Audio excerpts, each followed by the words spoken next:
back to the SKN Football Files, the highlight show breaking down the Premier League of the beautiful Caribbean island of St Kitts and Nevis. Today we look at the highlights for the St Kitts and Nevis Premier League match week 3.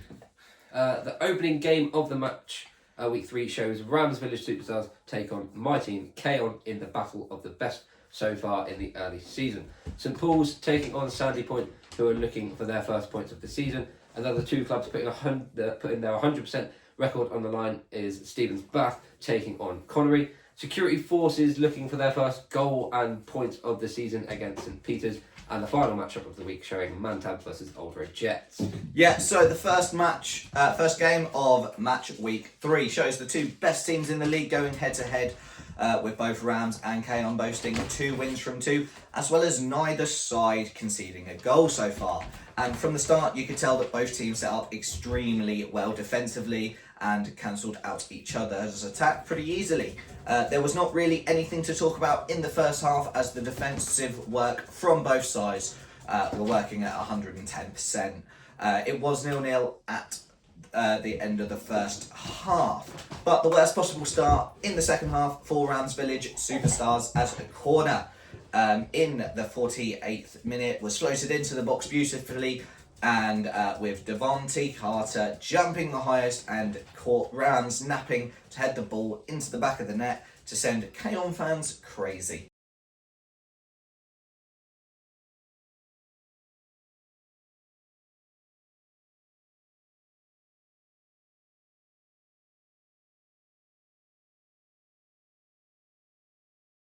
Yeah, so Rams Village Superstars had a golden opportunity to level the game and steal a point in the closing stages of the game, as a free kick was rifled in heading into the goal. The SKN goalkeeper with a brilliant save, pushing it to his right hand side. The Rams player was the quickest to react and sent a strong shot towards the goal. The SKN goalkeeper incredibly managed to get back onto his feet and saved again. A fantastic double save from the goalkeeper to keep the score at 1-0 in favour of SKN.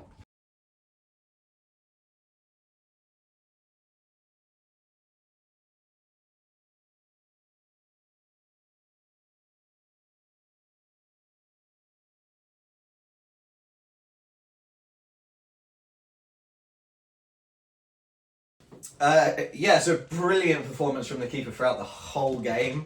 I think he must have had about 12 saves during that game. Yeah, I think he would probably be the man of the match, I'd say, of that game. Yeah, surely, because he kept them in the game. They could have, on a different day, they could have probably lost that game. Yeah. So he's given them that win, really. I mean, I think he would have got man of the match from us. He probably would have got man of the match week for us, to be honest. How he played throughout the whole game, how he commanded his box, how you could hear him from FIFA Plus, which is where you can watch all the games. You could hear him on that, talking to his defence, making sure they know where they are, what they're doing, all of that. So all the great stuff for the goalkeeper there, and was very, very well played throughout the whole game. And that double save that we just saw the highlight of, to get himself back up after that save. Like, I think we saw an identical highlight last week of, I think it may have been Bath, where the keeper made almost the exact same save but couldn't get up in time, and the ball was blasted into the net, whereas he managed to get up, make himself big and save it. But the second game of the week shows St Paul's trying to make it 2 wins from 3 against a Sandy Point side who are still chasing their first points of the season. And a terrible start from St Paul's, who started the game slow and lethargic. Sandy Point broke free of the St Paul's back line and found themselves running through on goal with nobody around him. The St Paul's player found himself in the box and was completely taken out by the St Paul's goalkeeper, who completely mistimed his challenge and took the Sandy Point player down, with the referee awarding the penalty. Alexander Warner stepped up to take the spot kick and set the ball low into the bottom left-hand corner, with the goalkeeper going to the right way but could not get a hand to the ball.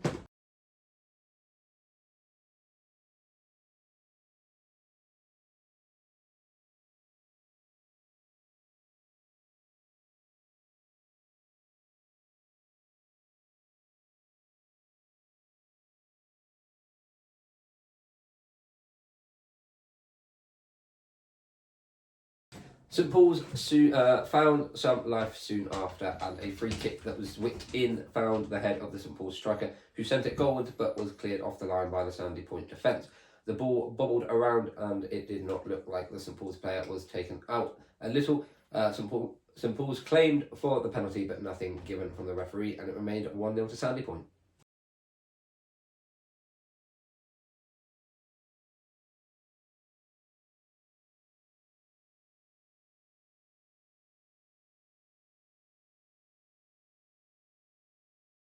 Although nothing was given by the referee, the linesman did, however, have something to say on that situation. And after consultation with the linesman, the referee did, in fact, give the penalty. And I was very surprised that the referee did not see that, but we will give him the benefit of the doubt. We thought it was a penalty while we were watching it, but it was an extremely crowded penalty area. But nonetheless, Kalanji Clark, the absolute fantastic striker, stepped up and sent the ball into the bottom right-hand corner. The keeper going the right way, but was unable to save it. And it was all square in the 18th minute from 2 penalties.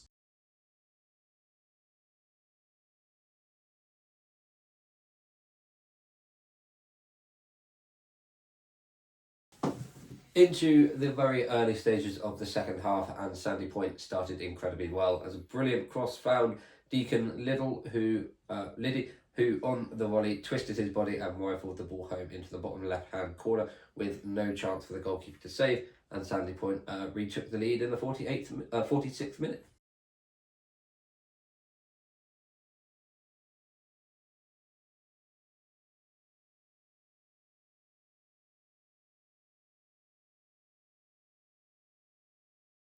It got even better for Sandy Point as they broke on the right-hand side, and a shot came in from Tondre Roos with a wickedly deflected shot from the St Paul's player, completely sending the goalkeeper the wrong way, and gave Sandy Point a 3-1 lead.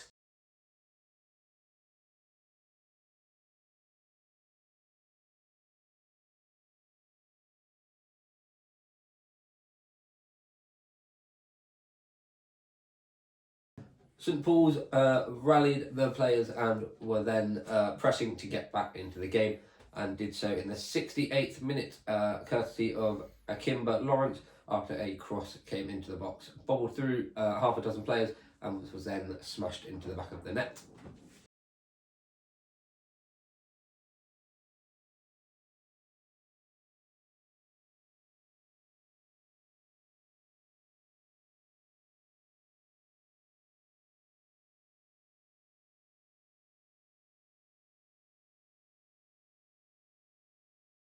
A true upset result in that game, where it finished Sandy Point 3, St Paul's 2, and not the graphic of 2-1 that you saw on that last highlight there. St Paul's did really try to get back into the game at the end with some amazing chances, but it just was not meant to be. Yeah, a solid display from Sandy Point, who picked up their first point of the season, and it wasn't the fact that St Paul's were playing terribly bad. St Paul's did start slow, but grew into the game quickly and was only stopped by a strong Sandy Point back line. Yeah, certainly a great result for Sandy Point there to get their season up and running. Their next match, though, shows my team Bath United take on Connery, who both started the season incredibly well with 2 wins from 2. Yeah, and a comical goal to open the scoring in the 10th minute as a long throw into the box. The ball looking like it was maybe just going wide of the goal. The goalkeeper for Bath went up to try and claim the ball, palmed it into the back of his own net to make it 1-0, with that going down as a vibrant Stefan own goal.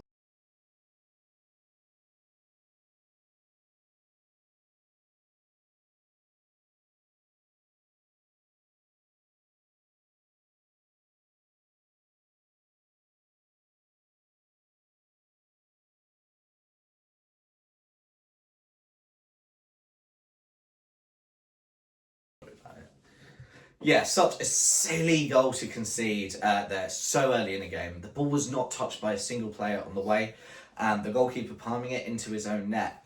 It is worth saying as well, if it went directly in from the throw-in, then it would be awarded as a goal kick, and in my opinion, a massive howler from the goalkeeper. And being a Bath supporter myself, it is, I say, quite disappointing. It's very disappointing to go goal down like that. You either go up, you punch the ball out, both hands, you punch the ball, or you catch it, like, to claim the ball. Yeah, a calamity for the goalkeeper there. If he thought about it more and realised his surroundings, he probably could have let it just go in and then be safe with just a free kick for himself. But yeah, it did not get any better for him, as in the 37th minute, Tijani Fahi found himself on the right-hand side of the goal. The goalkeeper coming out, looking like he slipped as he came out, and Fahi took the ball around the keeper and smashed it into the back of the net, sending Connery into a 2-0 lead.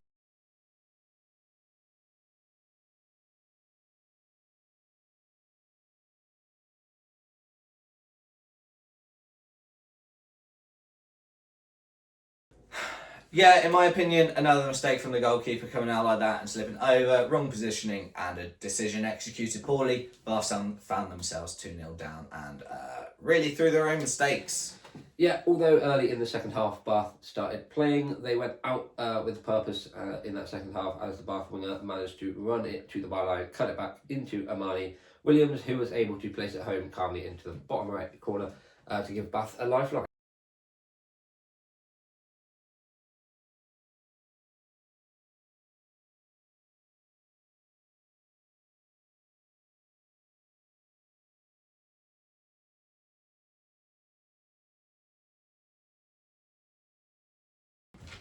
Unfortunately, though, the damage was done at this point. Even with loads of Bath pressure, Connery was able to hold on to that win and to send them 3 wins in 3 and on 9 points. Yeah, a very frustrating game for Bath, as both Connery's goals came from Bath's own mistakes. But on to the next game, as security forces took on St Peters, and it took St Peters until the 37th minute to break down one of the worst defences in the league, as from a free kick. SKN Boston was first to react to twist and turn a shot into the goal to make it 1-0.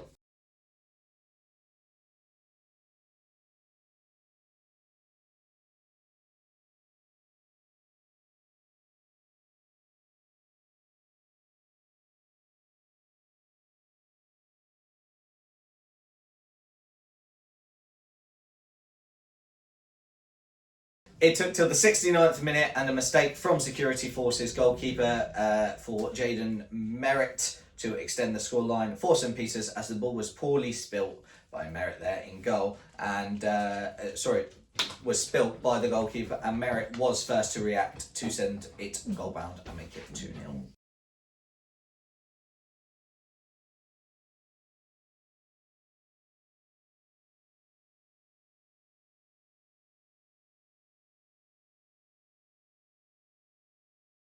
St Peters were then piling on the pressure and would soon make it 3, with SKN Boston able to increase his goal tally for the night after some great play from the right hand side and cross coming into the box. And in all fairness, the St Peters player who set up the shot probably found himself lucky to not be flagged for offside, as he did look to be in an offside position. But nevertheless, security forces found themselves 3-0 down, to which it finished.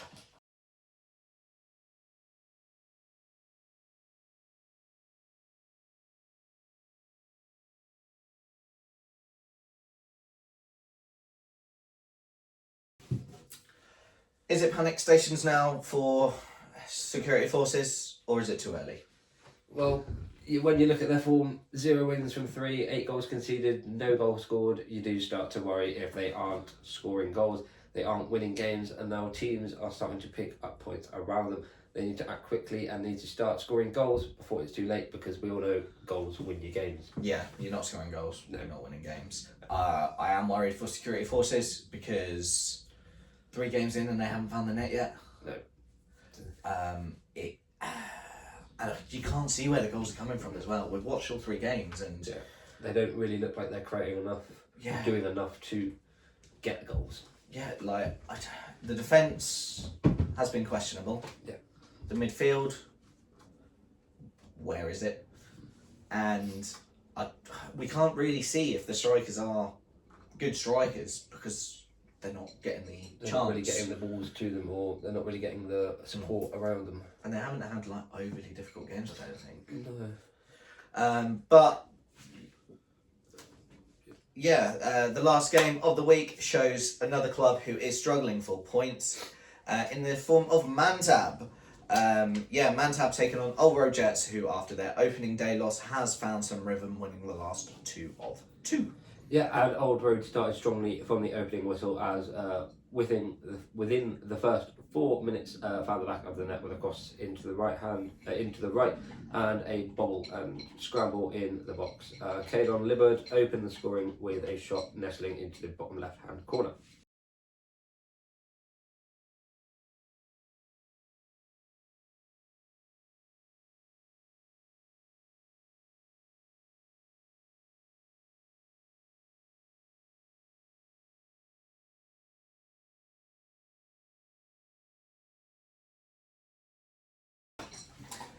Same pressure continued throughout the opening stages and into the middle of the first half, as in the 23rd minute, Jardel Isaac found himself on the score sheet as a ball from the right hand side presented a great chance for the Old Road Jets player. With the keeper way out of his line and in no man's land, Isaac made the easiest decision and just lobbed it over the keeper to make it 2-0.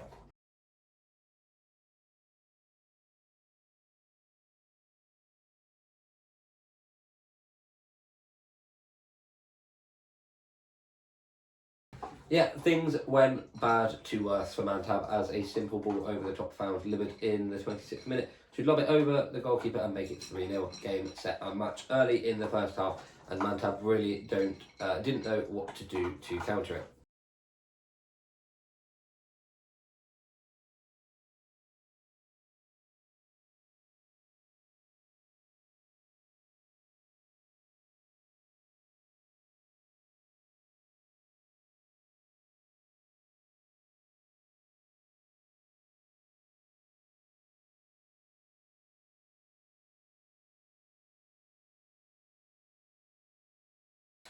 Could it get worse for Mantab? Short answer, yes.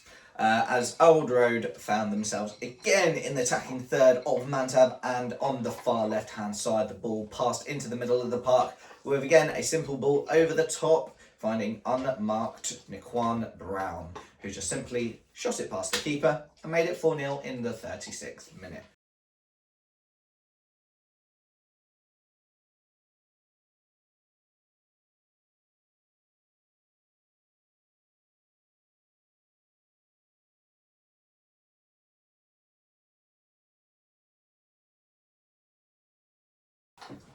Mantab then did manage to find a little bit of life, and a wonder strike from Jermaine Carey in the first half injury time cut the arrears to 3 goals with a scoreline of 4-1.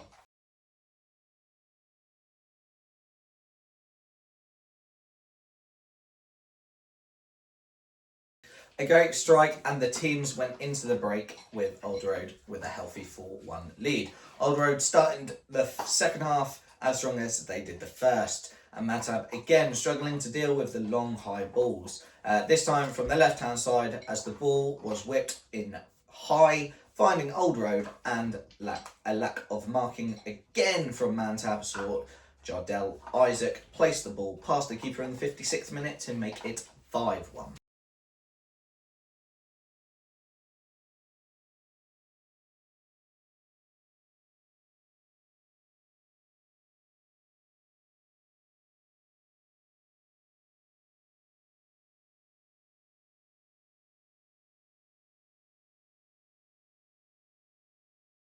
Yeah, in the 81st minute, things got even worse for Mantab as space on the right hand side for Old Road found Daquan Hamilton bellowing in on goal. He cut in to the right, and after getting the ball out of his feet, found the back of the net to make it 6-1 game, set, match.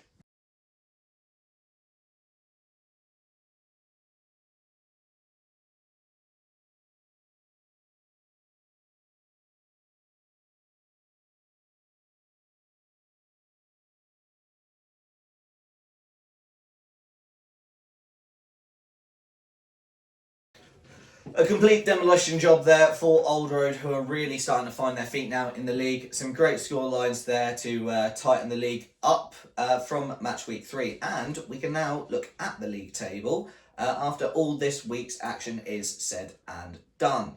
Now, as you'll see, they'll probably be covering James's face right here. Connery are sitting top of the table, top of the mountain, with 3 wins from 3 with a positive 6 goal difference. But breathing down their neck, the only other team with a 100% record is SKN, who fantastically have not conceded a goal yet, also sitting on 9 points.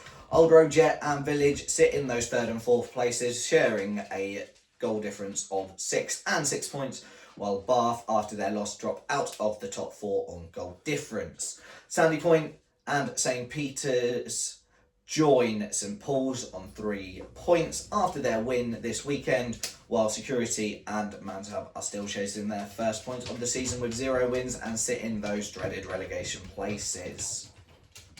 Yeah, and with the final league table complete for this week, we can look ahead to match week 4's action.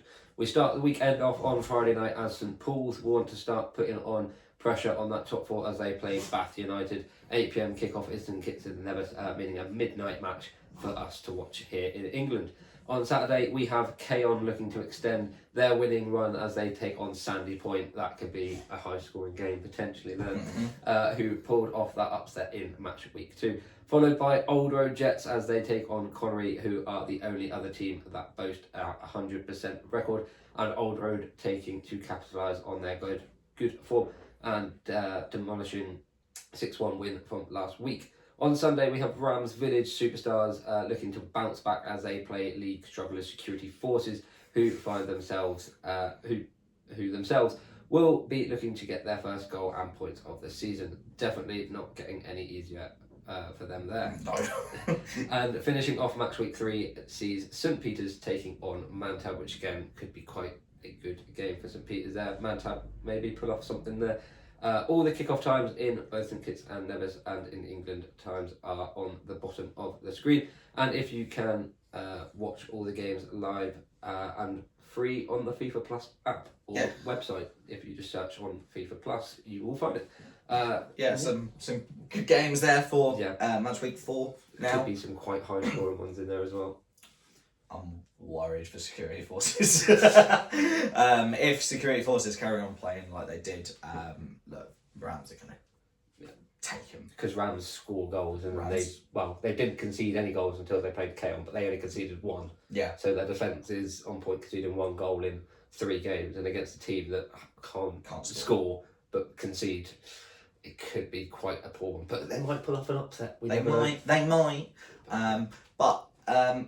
Other than that, if anyone, I don't know if anyone saw my reel or story on Facebook yesterday, me and James are looking for St Kitts and Nevis shirts. We struggle to find them anywhere really, but if anyone knows how we can get our hands on them, if any clubs are watching or any players or any fans that maybe have an old shirt lying around. I'm wearing green today for Bath. James is wearing blue for the SKN away kit. It's not quite. What did that bloke say? The powder kit. But if anyone, it doesn't have to be Bath or SKN. It could be any team. We'd happily wear them out old or new. Old or new, 10 seasons ago or not. We don't care.